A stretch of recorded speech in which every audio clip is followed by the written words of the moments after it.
আসসালামু আলাইকুম প্রিয় দর্শক, নির্বাচনের একটা সম্ভাব্য সময় ঘোষণা করা হয়েছে, সেটা আগামী বছরের ফেব্রুয়ারিতে। সেই হিসেবে ধরতে গেলে এখন থেকে আরও 6 মাস, প্রায় 6 মাস, 6 মাসের একটু কম ডেট ঘোষণা করা হয়েছে। কিন্তু মানুষ কি নিশ্চিত যে নির্বাচনের সময় হবে? আমার কাছে অনেকেই জিজ্ঞাসা করেন, ভাই নির্বাচন কি তাহলে ফেব্রুয়ারিতে হবে? তো আমি বলি যে ভাই, প্রধান উপদেষ্টা সরকারের যিনি শীর্ষ ব্যক্তি, তিনি নিজে বলেছেন যে ফেব্রুয়ারিতে নির্বাচন হবে, মানে রমজানের আগে নির্বাচন হবে। তাহলে আপনি সন্দেহ করছেন কেন, অথবা আমাকে জিজ্ঞাসা করছেন কেন? তো এই যে জিজ্ঞাসা করাটা, এটা কেন হলো?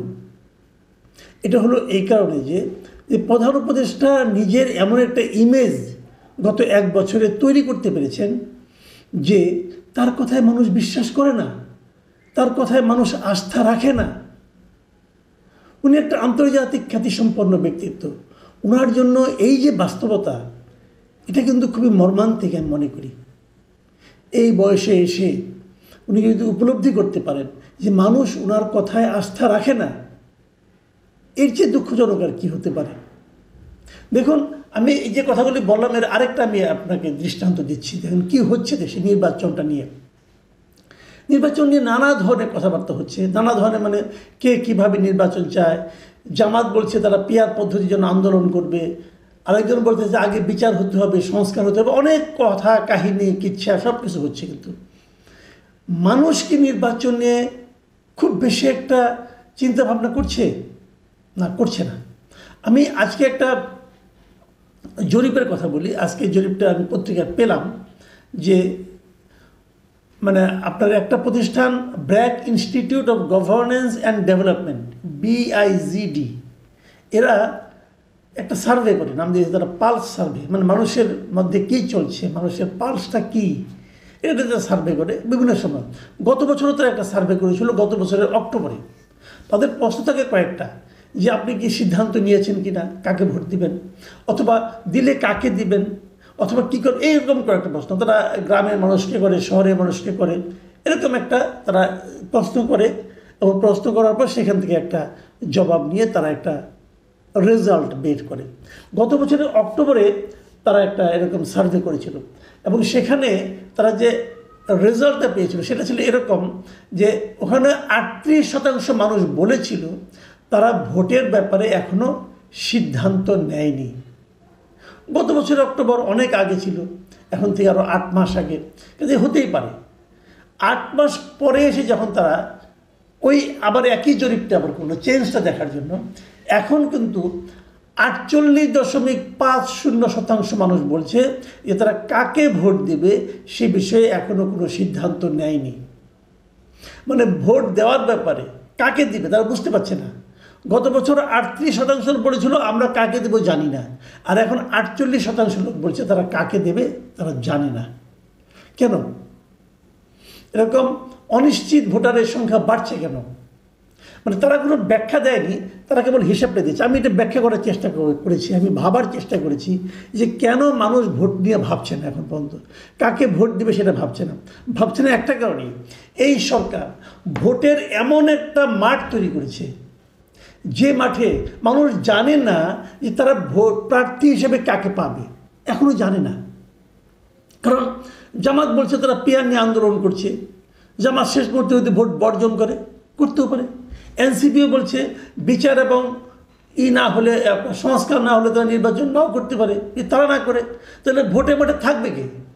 কিন্তু এইগুলি তো আলোচনা করতে হবে। আওয়ামী লীগ নাই, আওয়ামী লীগের রাজনৈতিক কর্মকাণ্ড নিষিদ্ধ করা হয়েছে। আওয়ামী লীগ নিষিদ্ধ করা হয় নাই, রাজনৈতিক কর্মকাণ্ড নিষিদ্ধ করা হয়েছে।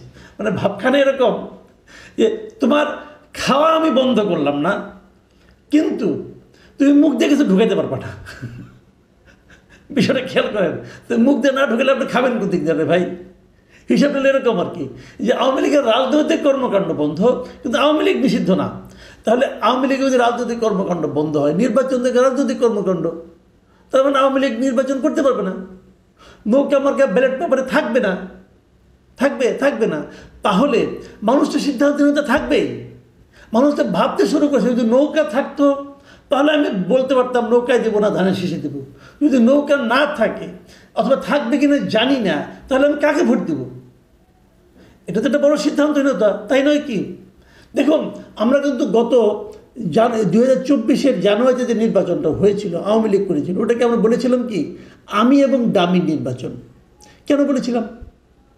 এবং আমি এই মাসুদ কামাল আমি নিজেই বারবার বলেছিলাম, ওই নির্বাচনের আগেও বলেছিলাম যে সরকার এমন একটা নির্বাচন করছে যে নির্বাচনে ভোটার যখন ভোট দিতে যাবে তখন হয়তো ভোটার মানে ব্যালট পেপার অনেক বড় হবে, কোনো সন্দেহ নাই।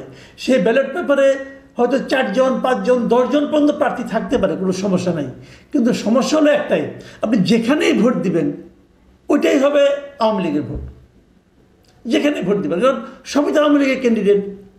তার মানে যারা বিএনপি করেন, যারা ধানের শীষে সবসময় ভোট দেন, অথবা যারা দাঁড়িপাল্লায় যারা সবসময় ভোট দেন, তাদের জন্য কিন্তু কোনো অপশন থাকে না। তারা কিন্তু বলতে পারে না যে আমি তাহলে কোথায় ভোট দেবো, আমার জন্য আপনারা কী রাখলেন, এত বড় একটা ব্যালট পেপার বানিয়েছেন, এখানে আমি কোথায়, আমার যে চাহিদা, আমার যে আমি যাকে ভোট দিতে চাই সেই লোকটা কোথায়, অথবা সেই লোকটা সেই মার্কাটা কোথায়, নাই তো। এই জন্যই ওই নির্বাচন গ্রহণযোগ্য না। ওটাকে আমি নির্বাচন এই জন্যই বলি না, কারণ আপনার তো নির্বাচন করার কোনো অপশন নাই। এবার যে নির্বাচনটা হচ্ছে সেই নির্বাচনে কিন্তু একই কথা। একই কথা কেন? যদি আওয়ামী লীগ ইলেকশন করতে না পারে, যদি ব্যালট পেপারে নৌকা মার্কাটাই না থাকে, তাহলে আওয়ামী লীগ কিছু ভোটার আছে না? দেখুন, আমি এটা বারবার একটা হিসাব দিই, অনেক সময় দিয়েছিলাম, যে আওয়ামী লীগ যেবার সবচেয়ে খারাপ করে, আওয়ামী লীগ যেবার সবচেয়ে খারাপ করে সেবারও আওয়ামী লীগ 2.25 কোটি ভোট পায়। যেমন আমি উদাহরণ দিয়ে বলি আপনাদেরকে, 2001 সালে আওয়ামী লীগ সবচেয়ে খারাপ নির্বাচন করেছে, মানে ভোট পেয়েছে। সেইবার কিন্তু আওয়ামী লীগ 2,28,00,000 ভোট পেয়েছিল। তবে কী বলবেন এটা? তো এই ভোটগুলি এরা আওয়ামী লীগ ভালো করুক মন্দ করুক, তারা নৌকা মার্কায় ভোট দেয়। এরা অন্য কোথাও দেবে না ভোট ভাই, আপনি যতই হাতে পায়ে ধরেন দেবে না তারা। ধরলাম আওয়ামী লীগের 15 বছরের দুঃশাসনে এরা খুব বিরক্ত, এদের অনেকেই বিরক্ত হয়ে গেছে, তারা বলছে আমি আর আওয়ামী লীগকে চাই না। এটা কিন্তু শুরুর দিকে 2024-এর অগাস্ট সেপ্টেম্বর থেকে আওয়ামী লীগের উপর অনেক বিরক্তি ছিল। কিন্তু এই সরকারের যে কর্মকাণ্ড যা শুরু হয়েছে, এতে কিন্তু আওয়ামী লীগের প্রতি মানুষের বিরক্তির সংখ্যা কিন্তু ধীরে ধীরে কমতেছে।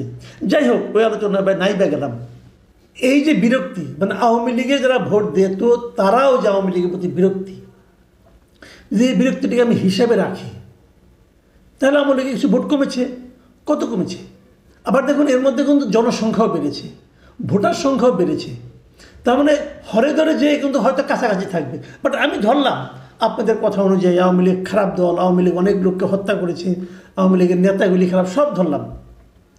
তারপরেও আপনি দেখবেন মিনিমাম 1 থেকে 1.5 কোটি লোক যারা জীবনে কোনো দিন নৌকা মার্কা ছাড়া অন্য কোনো মার্কায় ভোট দেয় নাই, তাদের এই জীবনে দেয় নাই, এবং তারা বাকি জীবনে ভোট দেবে বলে আমার মনে হয় না। এরা নৌকা মার্কারই ভোটার।